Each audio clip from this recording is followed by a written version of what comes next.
各位弟兄姊妹，今日咧我哋嚟到第79條嚇，問嘅咧就係乜嘢咧係人類嘅喜訊啊？哪個是人類的喜訊？嗱，咁咧喜訊即係福音啦，即係好嘅消息嚇。我覺得咧可以由對比嗰度去了解下喎，先讓我哋咧諗下人類最大嘅噩耗係咩咧？即係最悲哀嘅，莫過於咧係死亡啦、毀滅啦，乜都冇啊，蕩然無存嚇。唔單止咧嚇。我哋辛辛苦苦儲埋嘅財富冇咗啦，係嘛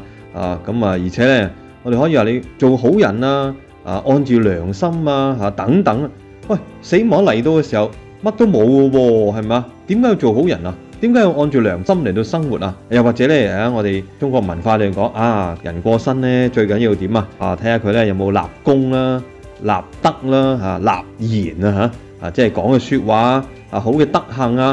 有冇啲功勞等等。不過死亡真係嚟到乜都冇啦，係咪所以咧嗱，從呢個背景嚟睇咧，最大嘅喜訊係咩啊？人類嘅喜訊福音就係耶穌基督。按照馬太福音咧裏邊所講嘅16章16節經過伯多祿嘅口咧話，耶穌就係永生天主之子佢係死而復活死亡咧係被征服咗，被戰勝咗。喺耶穌基督身上咧，人類嘅生命咧有出路死亡唔係最後嘅。咁耶穌幾時嚟呢？係喺歷史上邊咧有一個具體嘅坐標嘅，可以話係乜？就係咧當黑落德王做猶太王嘅時候，咁羅馬嘅呢個帝國嘅凱撒即係嗰個皇帝咧就係邊個奧古斯都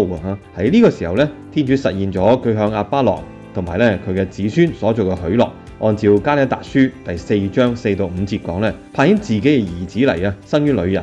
生於法律之下，將咧喺法律之下嘅人贖出嚟，亦都可以話咧係喺死亡嘅陰影之下嘅人咧拯救出嚟點解咧？因為只要我哋咧好似耶穌咁樣生活，就係如同佢嘅子女一樣咧，體會到天主嘅愛咧，呢份愛咧會使我哋咧穿越死亡跨過呢個咧唔會被泯滅嘅呢個咁嘅最後嘅苦痛咁亦都可以從呢一個角度嚟講咧，唔做天主嘅天主，即係耶穌基督啦，係咪？佢降生咧嚟到做咩啊？教我哋人咧點樣做人做人咧係做乜嘢㗎？做人就要做天主嘅仔女，體會到咧我哋時常都係天主所愛嘅所以咧有咩嘅挫折啦、失敗啦，甚至死亡咧都唔能夠虧害我哋只要我哋好似耶穌咁樣生活即係咧擁抱住天父對我哋嘅愛，咁樣嘅話咧乜嘢都唔會使我哋泯滅嘅因為愛咧係永存不息，愛就係天主呢一個咧就係我哋人類嘅大喜訊啦！